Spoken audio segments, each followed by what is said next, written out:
S&P 500에 투자해야 하는 이유는 명확합니다. 미국 주식은 그냥 오래 들고 있으면 무조건 돈 된다.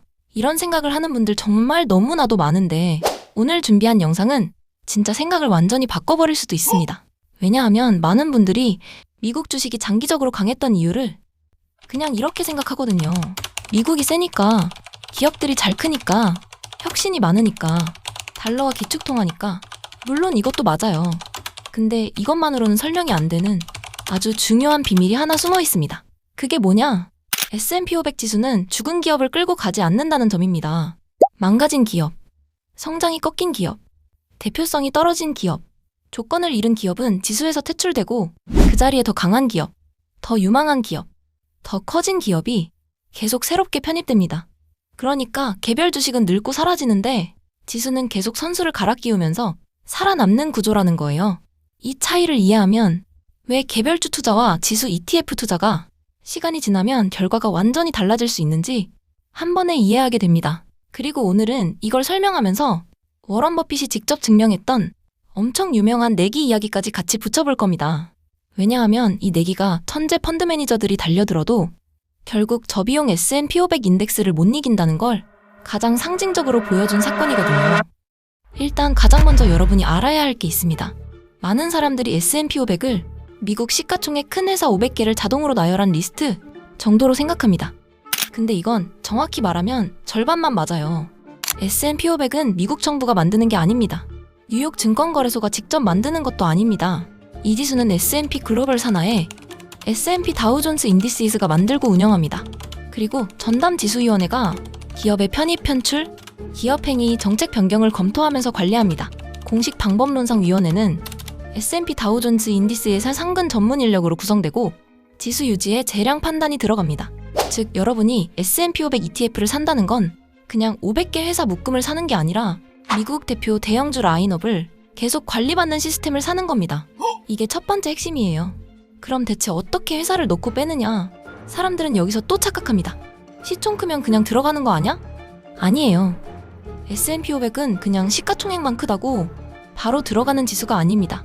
기본적으로 미국 기업이어야 하고 적격 거래소에 상장돼 있어야 하고 유동성 조건을 만족해야 하고 일정 규모 이상이어야 하고 무엇보다 최근 분기 순이익 흑자와 최근 4개 분기 합산 순이익 흑자를 충족해야 합니다. 이게 무슨 뜻이냐? 시총이 아무리 커 보여도 아직 실제로 돈을 못 벌고 있으면 못 들어올 수 있다는 거예요. 상장 구조가 안 맞아라도 못 들어오고 상장한 지 얼마 안 됐어도 바로 못 들어올 수 있고 위원회가 아직은 대표성이 부족하다고 보면 바로 안 넣을 수도 있는 거죠. 즉 S&P 500은 덩치 큰 회사 모음집이 아니라 미국 대형주 중에서도 일정 수준 이상 검증된 기업군을 유지하려는 시스템입니다. 여기서 제일 유명한 사례가 바로 테슬라입니다. 지금이야 테슬라를 미국 대표 기업 중 하나로 보는 분들이 많죠. 근데 테슬라도 한동안 S&P 500에 못 들어갔습니다. 왜냐? 시총이 작아서? 아니죠. 인지도가 부족해서? 그것도 아니죠. 핵심 이유는 수익성 요건이었습니다. S&P 500은 최근 분기 흑자와 최근 4개 분기 합산 흑자를 보는데 테슬라는 시장의 관심과 규모는 엄청났지만 한동안 이 조건을 채우지 못했습니다. 그러다가 2020년 2분기 실적으로 자격 논의가 본격화됐고 S&P 다우존스 인디스는 2020년 11월 16일 테슬라 편입을 발표했으며 실제 반영은 2020년 12월 21일장 시작 전이었습니다. 규모가 워낙 커서 S&P 다우존스 인디스는 한 번에 넣을지에 대한 시장 의견도 받았습니다. 이 사례가 중요한 이유는 사람들이 뉴스나 열기만 보고 당연히 들어가겠네 라고 생각할 때도 지수는 훨씬 더 냉정하게 룰과 조건을 본다는 걸 보여주기 때문입니다. 즉 지수는 유행으로 움직이지 않아요. 룰, 수익성, 대표성, 구조를 봅니다. 그럼 이제 여기서 진짜 재미있는 질문 하나를 던져볼게요. 이렇게 지수가 기업을 걸러주고 갈아 끼워준다면 개인 투자자가 직접 개별주를 고르는 것보다 훨씬 유리한 거 아닐까? 이 질문에 대해 정답은 과거 워런 버핏과 헤지펀드 매니저들과의 내기에 답이 있습니다. 버핏은 2008년부터 2017년까지 10년 동안 S&P 500이 여러 헤지펀드에 분산 투자하는 펀드 오브 펀드보다 수익률이 더 좋을 것으로 예상했습니다. 상대는 프로테의 파트너였고 버핏 쪽 선택은 메인가드 S&P 인덱스 펀드였습니다. 이 내기에서 중요한 점은 상대가 그냥 평범한 투자자가 아니었다는 겁니다. 프로테의 파트너스는 월가를 잘 아는 전문 투자 자문사였고 미국 주식에 대한 이해도가 매우 높은 사람이었다는 점입니다. 쉽게 말하면 이런 겁니다. S&P 500 지수 ETF에 투자하는 버핏. 상대편은 똑똑한 사람들, 고액 연봉 받는 사람들. 복잡한 전략, 롱숏, 해지, 매크로, 분산, 선별. 리밸런싱, 온갖 전문성을 다 끌어온 주식 전문가 팀. 보통 사람 눈에는 누가 이길 것 같습니까? 당연히 전문가 연합군이 이길 것 같았습니다. 근데 결과는 어땠냐? 버핏이 이겼습니다. 버크셔 해서웨이 2017년 주주서한에 따르면 내기 종료 시점 최종 스코어에서 S&P는 크게 앞섰고 버핏은 2008년 급락장을 포함한 10년 동안에도 저비용 인덱스가 펀드 오브 펀드 평균보다 훨씬 나은 결과를 냈다고 설명했습니다. 또 2016년까지 9년 중 첫 해를 제외한 나머지 기간 동안 전체적으로 인덱스가 우세했다고 적었습니다. 이게 왜 충격적이냐? 헤지펀드 매니저들이 머리가 나빠서 진 게 아니에요. 버핏도 편지에서 그 사람들이 대부분 정직하고 똑똑하다고 봤습니다. 그런데도 투자자 결과는 실망스러웠다고 했어요. 즉, 버핏이 이내기로 보여준 건 단순히 S&P 500이 좋다가 아닙니다. 더 본질적으로는 투자에서 똑똑한 사람을 많이 거친다고 해서 반드시 투자자가 더 부자가 되는 건 아니라는 것입니다. 오히려 복잡할수록 자주 매매할수록 결과가 나빠질 수 있다는 거예요. 그리고 이건 우리 같은 개인 투자자에게 엄청 중요한 메시지입니다. 왜냐하면 우리는 자꾸만 더 어려운 전략이 더 높은 수익이라고 착각하거든요. 근데 버핏은 반대로 말한 거죠. 아니다. 대부분의 사람에게는 저비용 인덱스가 더 낫다. 이제 다시 지수 이야기로 돌아와 봅시다. 왜 S&P 500이 장기적으로 강해 보이는가? 답은 두 가지입니다. 첫째, 미국 경제와 기업 생태계 자체가 장기적으로 강한 편이었습니다. 그리고 두 번째가 바로 핵심인데 지수는 종목을 계속 갈아 끼웁니다. 이게 핵심이에요. 개별 기업은 아무리 대단해 보여도 영원하지 않습니다. 10년 전의 대장주가 지금도 대장주일 확률은 생각보다 높지 않아요. 기술은 바뀌고 금리는 바뀌고 소비는 바뀌고 정책은 바뀌고 산업 구조도 바뀝니다. 그래서 개별 주식은 유명하다고 안전한 게 아니고 덩치 크다고 영원한 것도 아닙니다. 그런데 지수 투자자는 이 문제를 훨씬 수월하게 넘깁니다. 왜냐하면 내가 직접 이 회사 끝났나? 다음 시대의 승자는 누구지? 이런 질문에 대한 고민을 할 필요가 없기 때문입니다. 지수가 이런 고민을 대신해 주거든요. 망가지는 기업은 서서히 비중이 줄거나 빠지고 새로운 승자는 들어옵니다. 즉, 여러분은 그냥 지수를 들고 있는 것만으로도 미국 경제의 대표 선수단 교체 시스템에 자동 탑승하는 겁니다. 이게 이론만이 아니라는 것도 지금도 확인할 수 있습니다. 실제 올해도 S&P 500에는 변동이 계속 있었습니다. 2월에는 시에나가 편입되고 데이포스가 빠졌고 3월 발표 기준으로는 벌티블, 루멘텀, 코헤런트, 에코스타가 편입 예정이고 매치그룹, 머리나 헬스케어, 램 웨스턴, 페이컴 소프트웨어가 퇴출 예정입니다. 이런 변경은 인수합병과 정기 리밸런싱을 통해 이뤄집니다.